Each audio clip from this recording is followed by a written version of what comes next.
We are live and ready to go. What's up, everybody? What a crazy, hectic day moving into a new office. Hope everybody's good. I hope you're still alive after all the rioting and insanity in the United States. If you're abroad, you watched it on TV and said, is that the United States? Well, that is the United States these days. It's a crazy place, but let's keep this apolitical. I'm a big supporter of protesting, not a supporter of rioting and looting like 99.99% of the rest of the world. So I'm sure you agree with me. Let's rock and roll. Let me answer your question. I only had about 40 minutes today because I'm on a super tight schedule. So let's go. Who's first? Who do we got on the hit parade? Marcus, do your thing. Show us what you do. Let's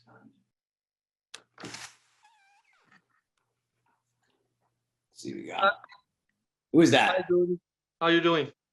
What's your name? My name is Asfan Meman. How are you, my friend? What's up? Good, great. I got my question answered on the last call, but I just wanted to know that when would you be posting the June 3rd call on the website? Yeah, so typically they post it like a week before it's going to happen. So I'm not really sure about that stuff. I'm like, I have so much going on, my friend, that it'll be on the Wolf Network. That's where you'll see it. So yeah, Wolf Network, yeah. Yeah. So go there, you'll find that, and it will give you the date, and I'll be there on that date. All right, buddy? Okay, awesome. Thank you so much. And all the best for your new book. Thanks, buddy. Yeah. Who's next? Who we got? Next person on the hit parade. Who is it? Julian? All right. Let's go for Julian. Julian, unmute yourself. No. Julian.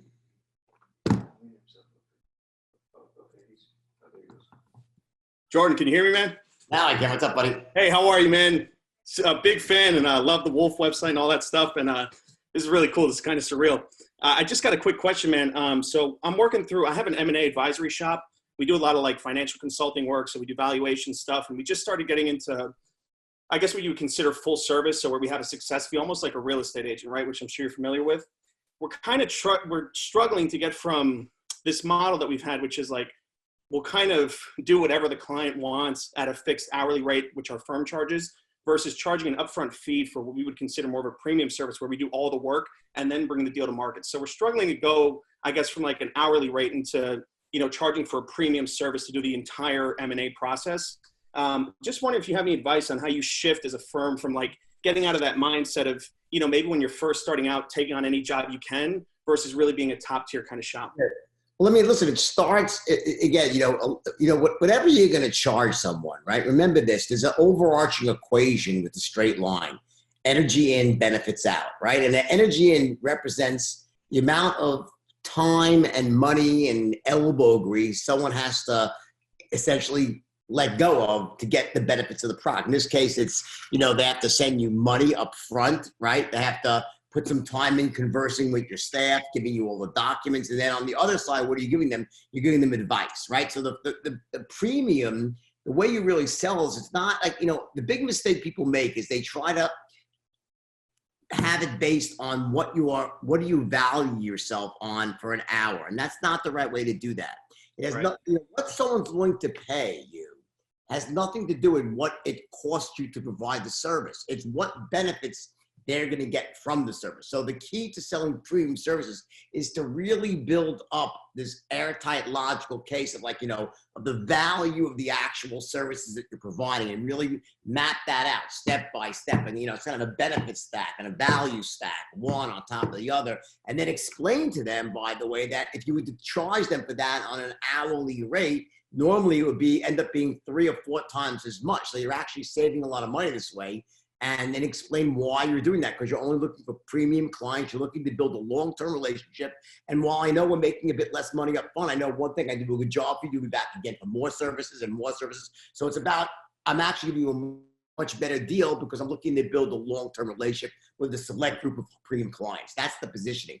Don't position what you're charging, what your services are worth. It's not, Right. it's what it's worth to them, not what it costs you. Right. And so ultimately to get that success fee, kind of showing them, listen, we might be doing this at a lower rate, but maybe using like a more visual proposal instead of just emailing them like, hey, our hourly rate is this. What do you normally charge an hour for an hour? Like, how do you do it now?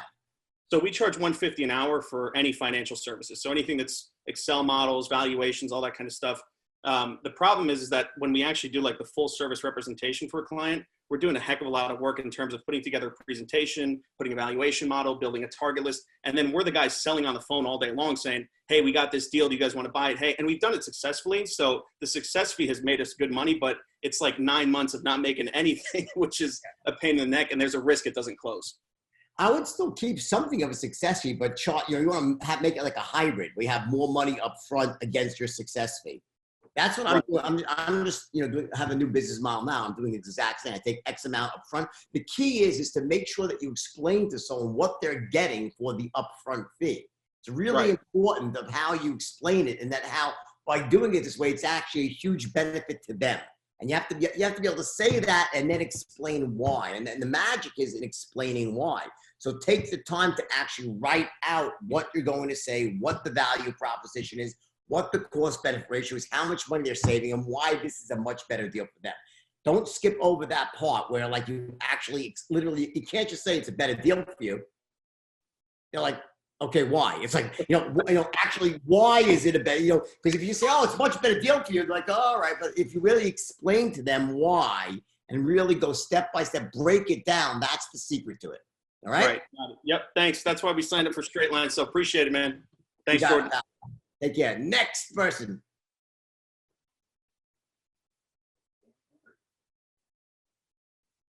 Who? Dan Henry, what's up? Hey, can you hear me? Yes. Awesome. I got a quick question. I'll ask a sales question next week. Oh, my man. What's up? How you doing? I joined so I can ask you a few questions. How are you, pal? I'm good. So I got a question. Currently, I take the profits from my business and I put it into I'll try to find real estate to buy, but I'm not like a real estate professional or anything. So my question to you is, let's say you have a business that you can't sell, like the online course coaching thing, right, that I have, but you have at least $50K per month in net profit that you could invest into something.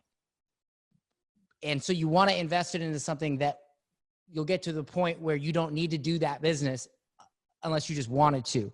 What would be your suggestion for like the number one cash flow passive investment right now? And I'm not talking like CPA, put your money into something and get it back in 10 years thing. Like right now, what would be your number one investment? So listen, I happen to like real estate. I think real estate is a good investment, right? But real estate's a very broad category. Like, right. I would not be buying into commercial real estate now by any stretch of the imagination. Okay. And I'd be, make sure, listen, just remember this. The answer is real estate. Okay. I think it's a great investment for you. And I'd make sure that you focus, just remember that there's like a post-COVID-19 world out there right now. And it's creating all these, new ways that people are working and how much they're doing out of the house. So, I would just try to be, looking at real estate from that perspective, not in what has been profitable for the last 5 or 10 years, but what's going to be profitable for the next 5 or 10 years, given the paradigm shift in how people go to work now. So I'd be looking, I think this would be a big shift away, for example, of rentals in the big cities. And you saw this, by the way, for example, in Silicon Valley, rents are plummeting right now. So I would be very careful about buying houses in areas like that, where all of a sudden the rent roll is going to plummet. So if you're looking to rent something, get money back, you're going to find yourself in deep shit if you're in San Francisco right now, because what's happening is people are abandoning that and more going out into the rural areas. So I'd probably buy in the more rural areas.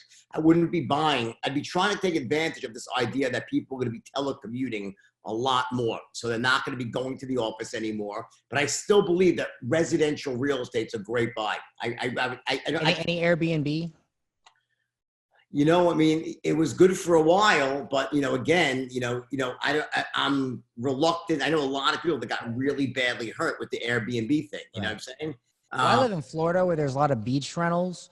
Like the water's right here. So even with the COVID right now, it's not great, but there's still a lot of Airbnbs that are producing because they're near the water. Yeah. I was thinking, cause like if I have a house, right, and I rent it for this much, if I do Airbnb, I can make this much per month out of it. I just got to hire somebody to do it. Do you think there's just maybe buying those up? Because I know that eventually once you aren't in any business and you just have real estate, you get the real estate professional tax classification, and then all of your income can be written off with depreciation. So that's kind of like my end goal, is like get to a point where I have enough. I just, again, I'm a little bit nervous about the Airbnb thing. Okay. I'm not saying don't do it, but I'm just saying is that there's a couple of things about it. Number one is that, there are some towns and some cities that they don't like it. They just, you're sort of skirting, you're in this operating this area of law that's questionable, and it's been working so far. It took a big hit with the COVID-19 stuff, but there's also like a lot of areas, like where I live in LA, where the neighbors are getting really pissed at all the Airbnb rentals, and they keep, shutting them down in certain territories. So you can't rent in certain places anymore. But I think you have to buy it knowing that it works even with the tradition. I wouldn't buy it just so that it only works in the Airbnb model. I try to buy it so it works either way. So if I just have to rent it out flat, it would be a good place to own. And then I make even more if I Airbnb it, but try to make sure that it works for both models. Do you have a favorite type that you invest in? No, I don't. Here's the thing. So I personally, right, I'm of a little bit different mindset. Because I invest, and the reason I said this to you is because I based on our conversation, I invest in myself. I invest in my own companies, and also I invest in venture capital, because that's a core competency of mine. In other words, for me, I know private equity, I know VC really, really well. I wouldn't recommend that to other people because it's a very specific field. Real estate's a much easier way for the average person to make money. The average person that goes into private equity, they're going to see terrible deals. They're not going to know how to structure them, and they're going to end up losing a lot of money. So I wouldn't recommend, I wouldn't recommend what I do as a sustainable strategy for someone that's not in investments normally. So that's why, but I think real estate is so much easier, and you can get up to speed on the knowledge side of the equation so much faster than in a private equity situation. So to me, I never really, that was the one area that I never really dabbled that much. I owned a lot of homes over the years, but I never really did it. But that's not to say I don't think it's a wonderful way for the average person to make a lot of money. Got it. Cool. Thank you, man. Appreciate it. Take care. Who's next?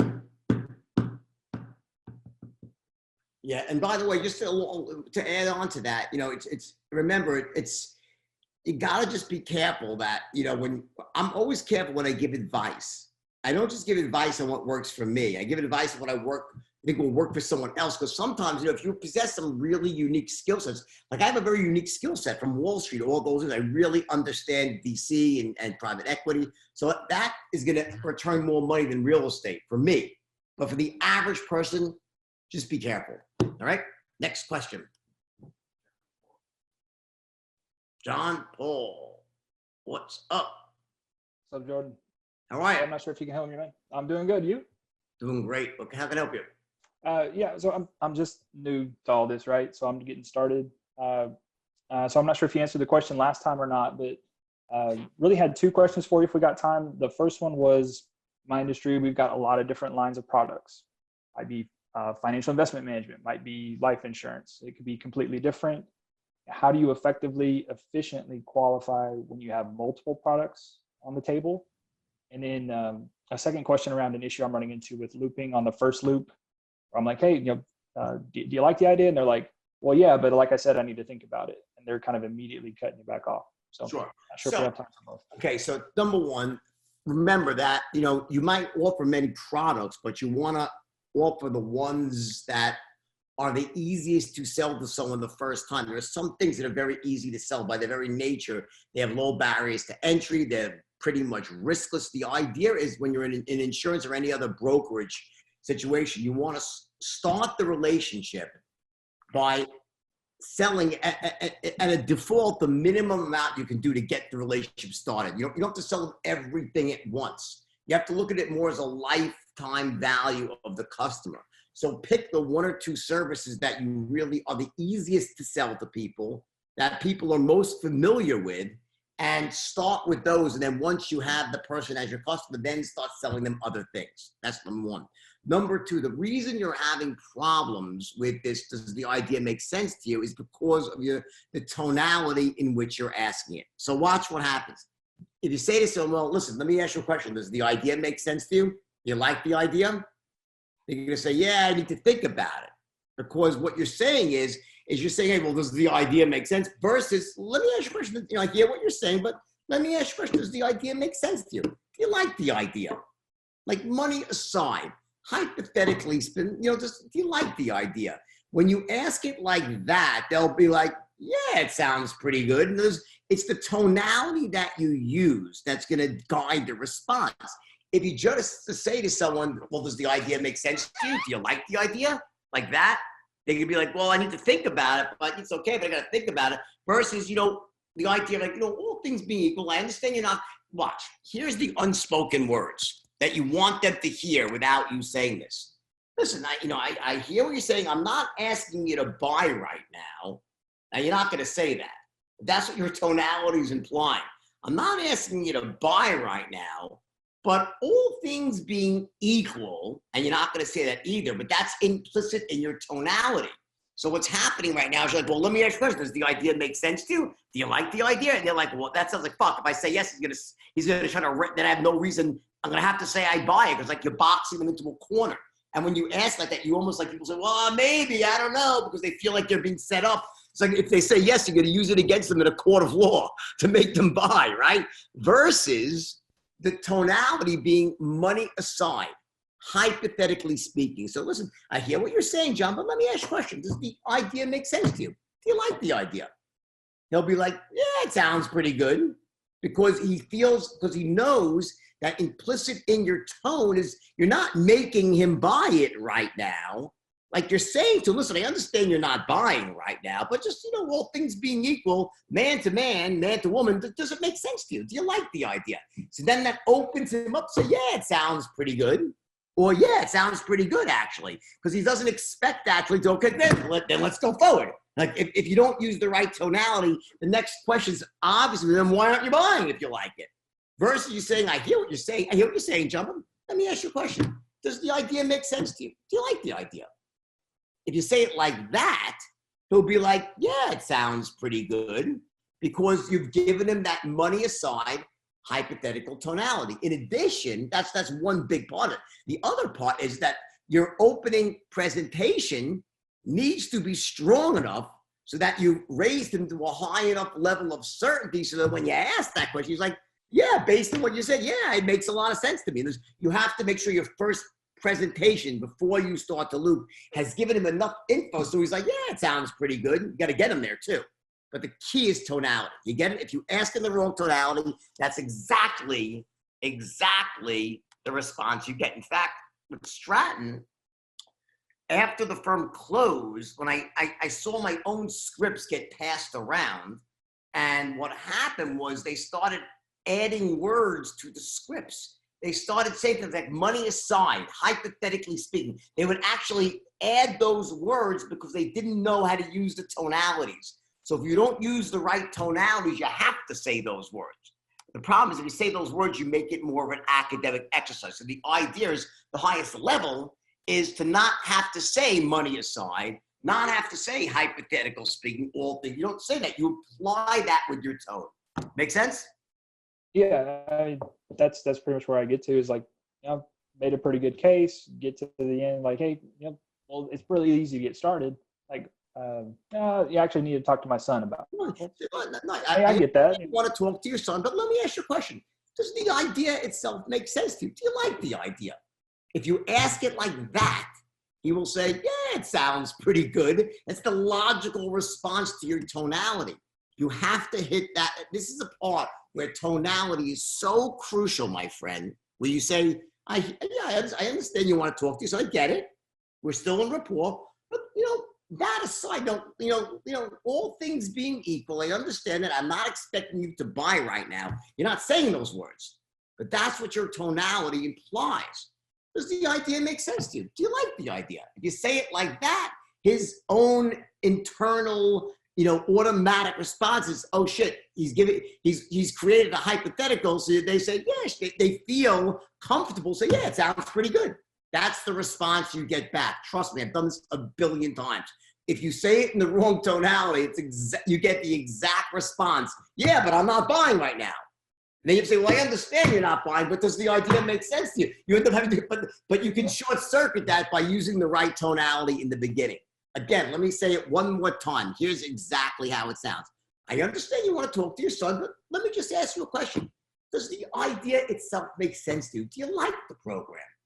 And they'll say, yeah, it sounds pretty good. And you say, exactly, not, and you're not going to say, well, let me ask you a question. I understand you want to talk to your son, but do you like the idea? Does it make sense? He'll say, well, no, I don't. You understand your tonality is forcing him to put a stop because he feels like you're trying to railroad him into a close versus, I understand you want to talk to your son, but let me just ask you a question. Does the idea make sense to you? Do you like the idea? He'll be like, well, yeah, it sounds pretty good. And you say, exactly, it really is a great idea. In fact, let me say this. That's how you do it. All right, buddy? Gotcha. Thank you, man. That will work. I promise you. It always does. All right, next question.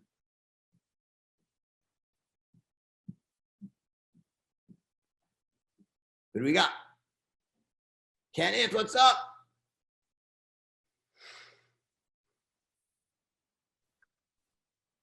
Kenneth. Hi, John. Sorry there. Is it Jordan? What's up? Sorry there. I'm not on video. Is that okay with you? It's okay. All right. Here I got a big issue right now because I currently have this prospect that I'm actually talking with, and seems like everything's going well. Seems like he wants to go forward the program. Everything's going well. But he has to meet with his own group of CEOs they come together and they have to make a decision so they can actually go forward the program. But it's been a few weeks, and I'm trying to see how I can actually push it for the sales cycle to actually close.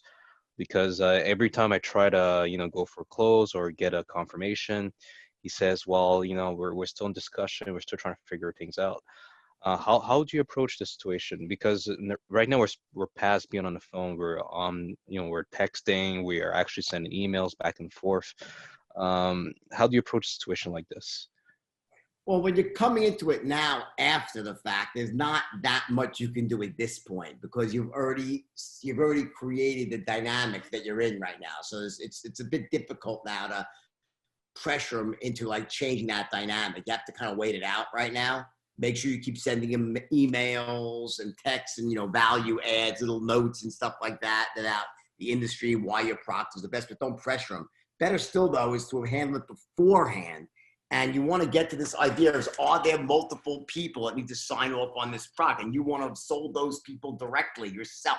So try to find out, if it's going to be one of these things. Very often it's just that's the process. 3 or 4 people got to sign off. I'd rather see you speak to as many of those people yourself versus trying to sell one person and have them sell them. That's going forward. So make sure you find out. If you're in a situation with multiple decision makers, it's good to try to get some other decision makers on board as well. Don't let them sell. Don't let one person try to sell 3. You try to sell the 3. You get it? Okay. All right. Sounds good. They do it. You're stuck right now. Honestly, you are. You can't. If you've done something, it's hard to undo what you've done. I'm just being honest with you. But going forward, make sure that if you're in a situation with multiple decision makers, try to get them bought in earlier in the game, not when it gets to this point.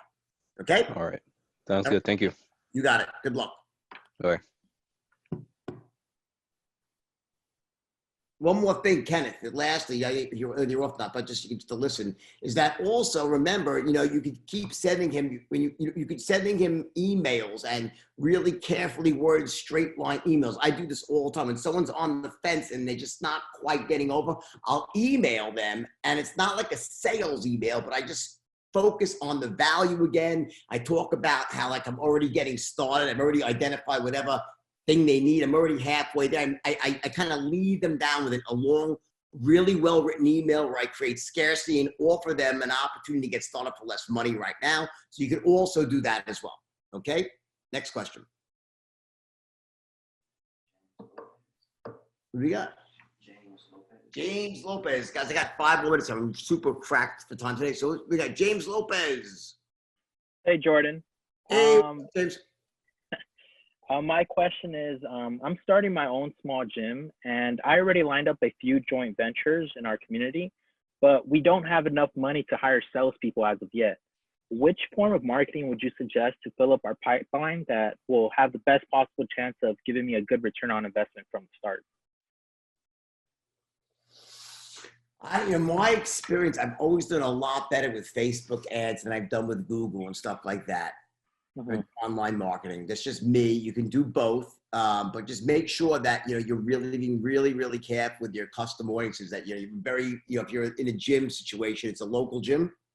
Yeah, it's a local gym. Yes, just make sure you're marketing. You're really keeping your marketing, and I would, you have to. This is the answer. You got to test.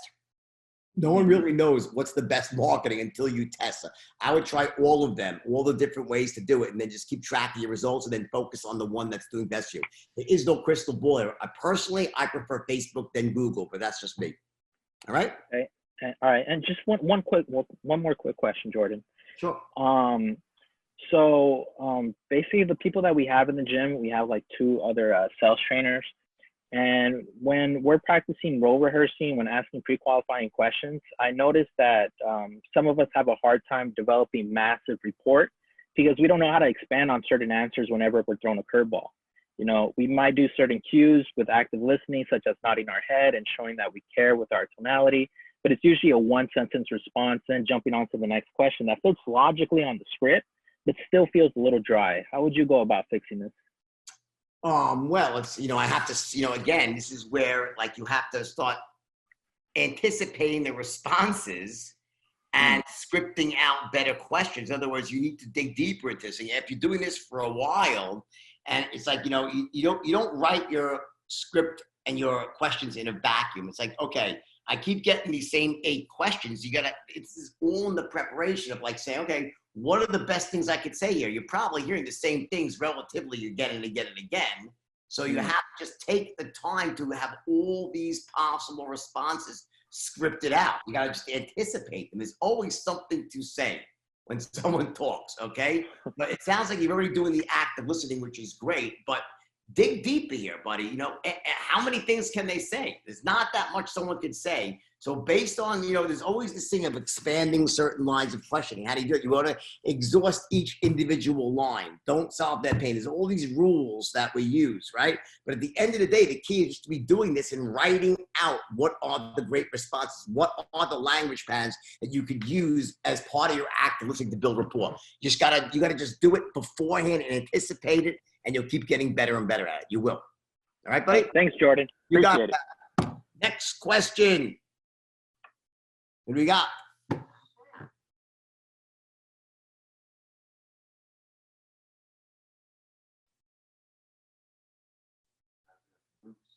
Bruce.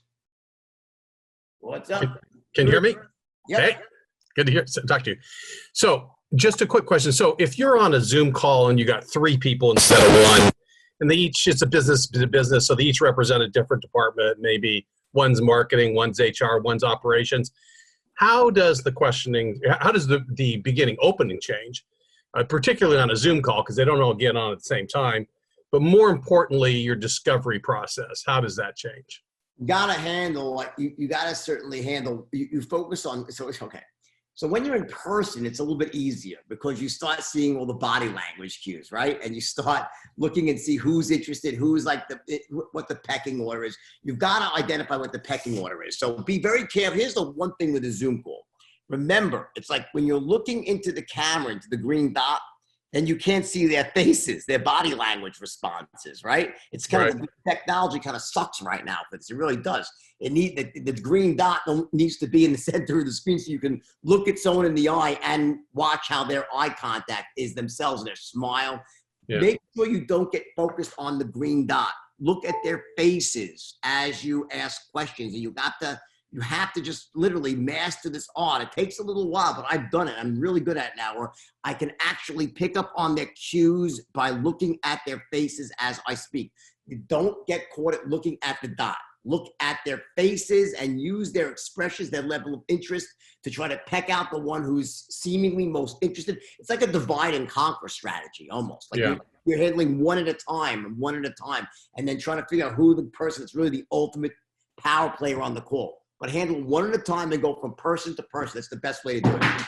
But in most cases now, you got a committee. Everybody's got to say on something, so they may well be equal. So do you change your discovery questions? No, I just go, what I do is I focus on one at a time. I don't try to please all people at once on every question. I try to go person by person. You get it? In other words, I'll try to go, I can't, it's too difficult to try to qualify 4 people simultaneously and stay rapport on Zoom. It's hard enough in person, right? But what you do is you focus on answering. Like in the beginning, I said, listen, I know everyone knows it's a bit more complex here. So what I'm going to do is kind of, please, everyone feel free to ask questions. I'm going to kind of focus on, who, if you guys have a way you want me to do this, who goes first? What are your questions? Try to organize so you're speaking primarily to one person's questions at a time. You want to control the sale, control the outcome by focusing on 1, 2, 3. You can't be talking to everybody. You're talking to everybody, but you're always angling it towards one person primarily at any given moment in time. So you really have a different. What? So you have a different set of discovery questions, almost one for each of those individuals. Correct. If marketing is on and HR is on, you're going to have it prepared a different set. But remember this, imagine if you're in person, what would you be doing? You'd be focusing, you'd be looking at the person who you're really answering their specific question, but you make it a point to always glance and maintain eye contact and nod. You get it. We're used to doing it in person, right? Yeah. How you're speaking to one person, but you're making sure all people are not being left out. You got to train yourself to do the same thing on Skype or Zoom, even though it's more disconcerting because you can't look in. If you want to look in their eyes, you should be looking in the green dot theoretically, right? Right. So what I do is I move the screens up to the top always, so they're right at the top of the screen. I want to stay as close to the green dot as I can, but I will not look. See, right now I look in your eyes, all right? I will look in your eyes. I'm not. If I look at the green dot, I lose. It's very difficult to see what the person's thinking or feeling. So I'm going to look right in your eyes, like I'm doing right now. Yeah, and then move from person to person. Correct. But in your script, going back to script, it's really a different set. You got to be prepared to go one to one rather than trying to do everybody. Absolutely. Yep. All right. Perfect. Thanks for the help. Take care. Good luck. We got time for one more question here, and then I got to roll. There are no questions, which is great, by the way. You guys let me off easy. I'm just moving today, so I have half my staff here. It's completely insane. Anyway, I love you all, and we will speak again next week. I think there's a Q&A coming up next week, right, for the big one or no? That's it. Oh, he's doing it. Okay. Anyway, stay tuned for the next Q&A. All right. Be safe, everyone. All right. The world is open. Time to get to work full on. Take care. Love you all.